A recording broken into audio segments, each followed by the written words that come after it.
Hi everyone, welcome to our next video from Math 70. We're going to be talking about section 2.6, which is ordered pairs and equations. This is also going to involve ideas that we've already been working with, maybe with some new vocabulary or some new situations. But an ordered pair is an X and a Y. And we usually write ordered pairs like xy equals 3, 4. And this means that the x is 3 and the y is 4. We can also write ordered pairs as a table. And in fact, I'm going to recommend you use that a lot because writing as a table is going to make a lot of our other work easier. There's some special ordered pairs that you need to know when you're thinking about functions.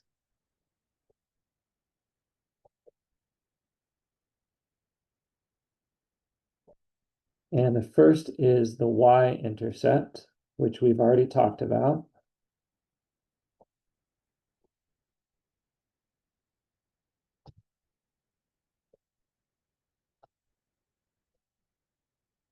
The y-intercept is the place where, if you have an equation or a line or any kind of graph, the place where the graph touches or crosses the y-axis.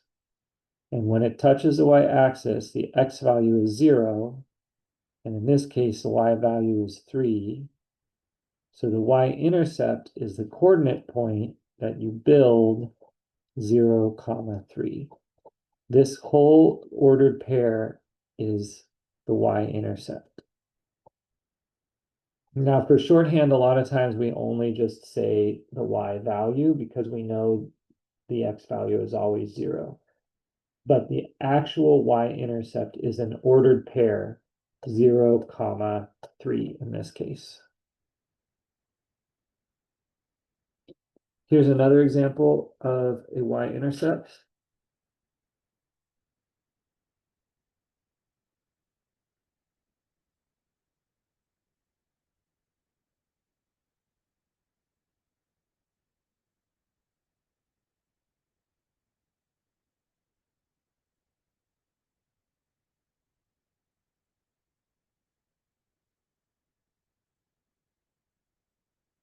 Right there.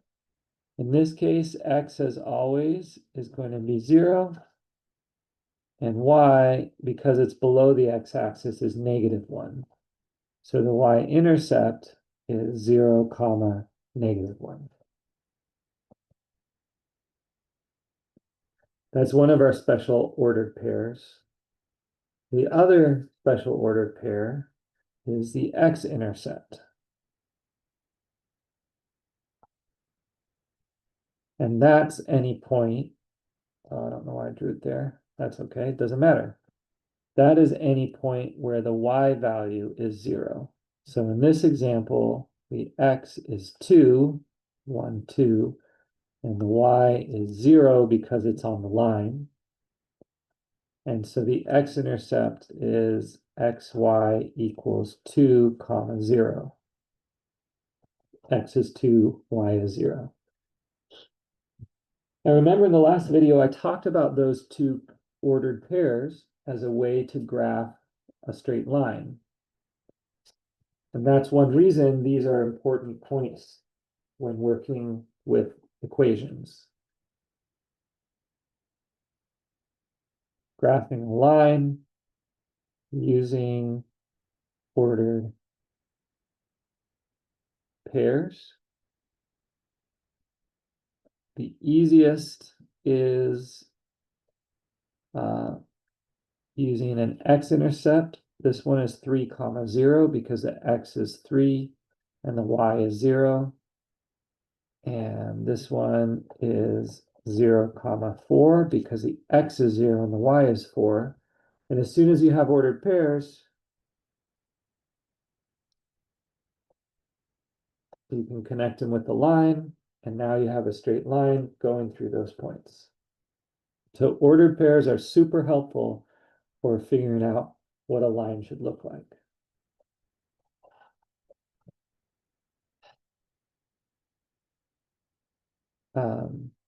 I've talked a lot about the four representations of mathematical ideas: symbols, words, pictures, and numbers, and how they all connect. Ordered pairs are number representations because it's literally two numbers. And when we graph a line using ordered pairs, we're using numbers to be able to come up with pictures. And we can also use these numbers to come up with symbols. So let's find the equation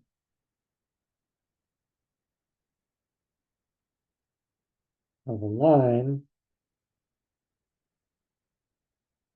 that has the following ordered pairs: 0, 4, and 3, 0. That's exactly this line. We're going to find the equation of this line. So the equation of a line is going to be y equals mx plus b. So what we need is we need the slope and we need the y-intercept. Well, we got lucky because one of our ordered pairs is the y-intercept, 0, 4, right there. We already know b. I don't know m, but I know b is that y value 4 right there.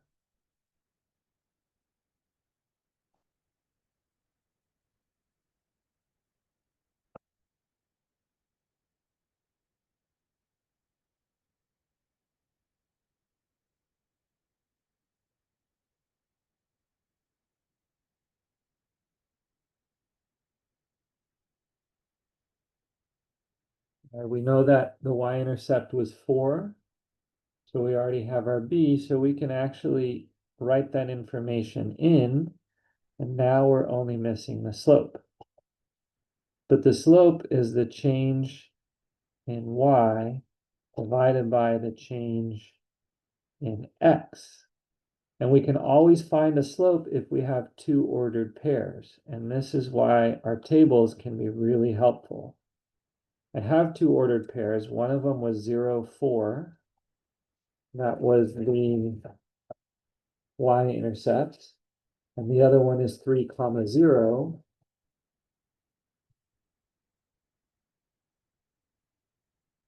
Which was our x-intercept. And so we're back to using our table to find the change in x and the change in y. Well, from 0 to 3, x has gone up by 3. And when y goes from 4 down to 0, y has changed by -4. So the change in y is -4, and the change in x is 3, and that's our slope, -4/3. So now we can take that information and write our formula: y equals -4/3 times x plus 4.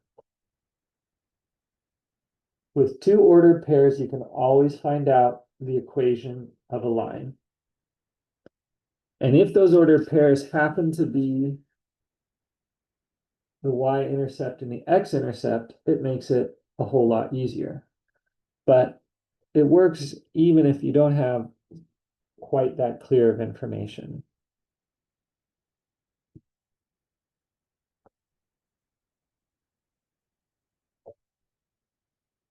So let's find the equation of a line that goes through the points 0, -2 and 3, 7.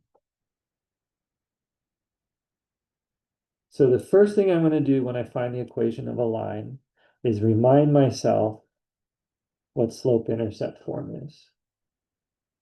And in fact, I recommend whenever you're approaching a mathematical question, you start by saying, what am I doing? I'm finding a line. what's the formula for the line? And then we're going to name our letters. M is the slope, which is a change in y over the change in x. And B is the y-intercept, which is the place where the line crosses the y-axis. And now we say, how do I figure out that information? Well, if you're given two ordered pairs, you're being given a numerical representation. So let's just take that information and really make it a numerical representation by putting it in a table. 0, -2, and 3, 7. And from this information, I need to find out my slope and my y-intercept. But I remember that the slope is always the change in y, the change in y divided by the change in x. To get from -2 to 7, I have to go up 9. To get from 0 to 3, I go up 3. So the change in y over the change in x is 9 over 3. The slope is 3. You can always find your slope using two ordered pairs in this table by saying, what's the change from your first x to your second x? And what's the change from your first y to your second y? When we talked about slope, we said it's y2 minus y1 over x2 minus x1, which is 7 minus -2 over 3 minus 0. 7 minus -2 is 9, and 3 minus 0 is 3. Writing this change down of +3 is exactly the same as taking x2 minus x1. And writing this change down as +9 is exactly the same as taking the y2 minus y1. So you can always find your slope just by looking at two ordered pairs written in a table. The y-intercept can be a little bit harder, but if you're so lucky as to have one of your points have the x equals 0, that tells you right there, aha, my y-intercept must be the -2, because 0, -2 is the y-intercept. So I know m is 3, and I know b is -2, and now I can write my formula with those letters replaced by their numbers, y equals 3x minus 2. And I'm done. I could also graph this pretty easily using those ordered pairs.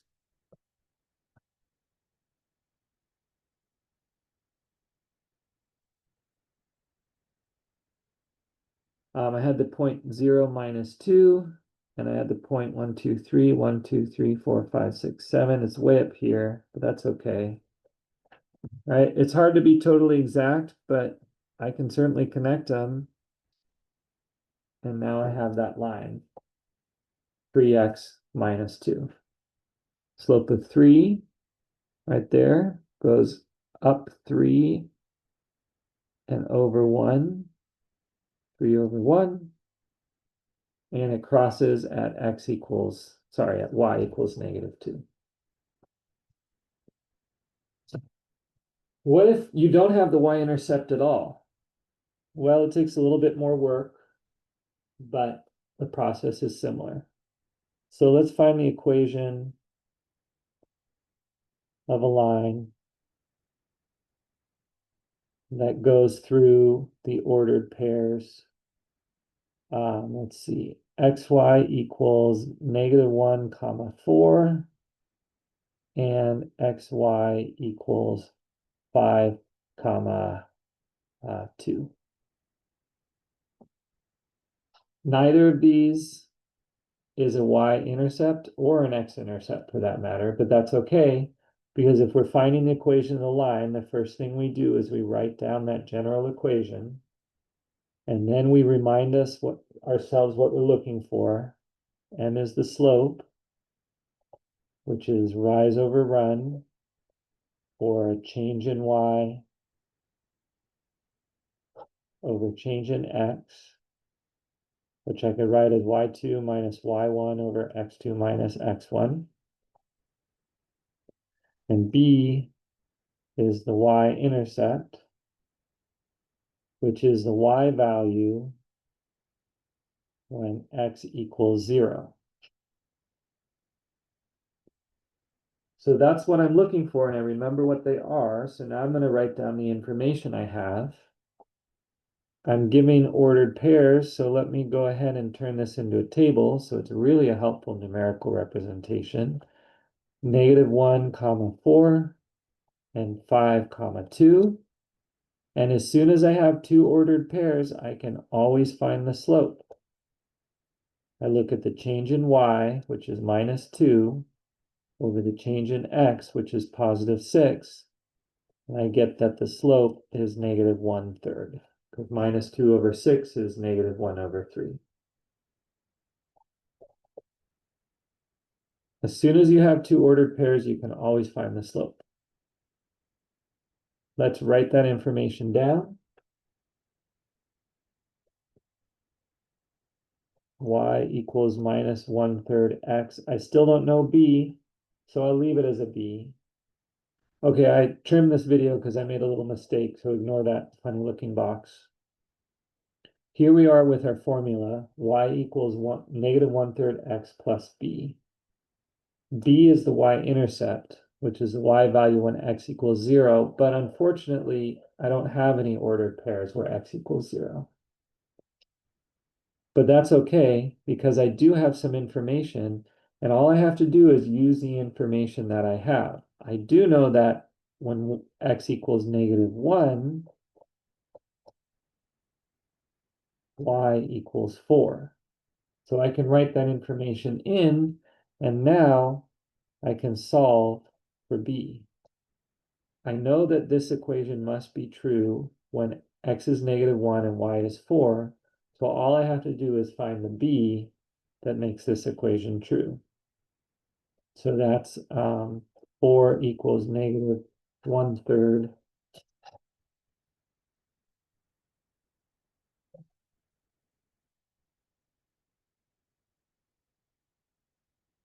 4 equals -1/3 times -1 plus b, which is 4 equals, well, -1 times 1/3 just makes it a +1/3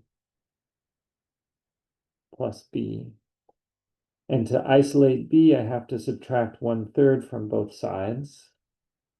So what I end up getting is 4 minus 1/3 equals b. This is a good time for fraction review. If you don't remember, if I want to take a fraction away from a whole number, they both have to have the same denominator. So I need my 4 to be divided by 3. And in order to make sure that nothing changes, I divide by 3 and I immediately multiply by 3. And so what I get is 12/3 minus 1/3 equals b, which means that b is 11/3. This might be something for you to review.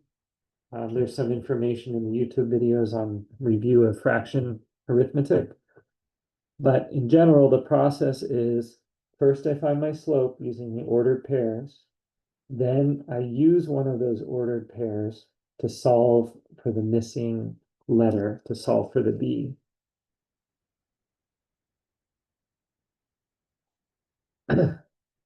And now the last step is to write the whole equation. Y equals -1/3 x plus 11/3.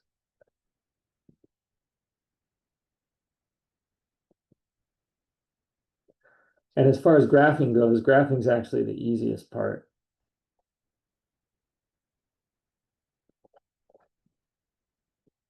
I was told that -1, 4 is on my graph, and that 5, 2 is on my graph. Right, here's 5. Oh, did I put a 2? There's the 2. 2, and -1, 4. And then I just have to connect those dots.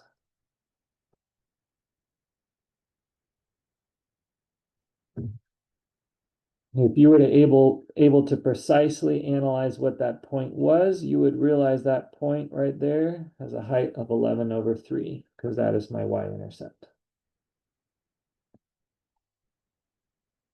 All right. So we've talked about symbols, numbers, graphs. There are also verbal representations that give you two ordered pairs. And here's one kind of from your homework. Adam has a party. If 10 guests show up, he will bake, let's say, 30 brownies. If 18 guests show up,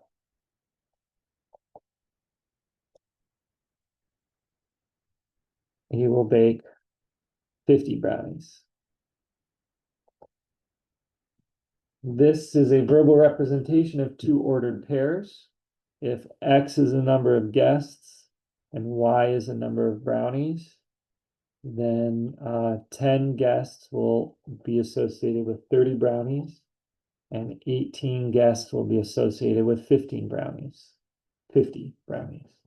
And from here, we have turned this verbal representation back into the numerical representation, and we get to use all the tools that we just used in the previous question.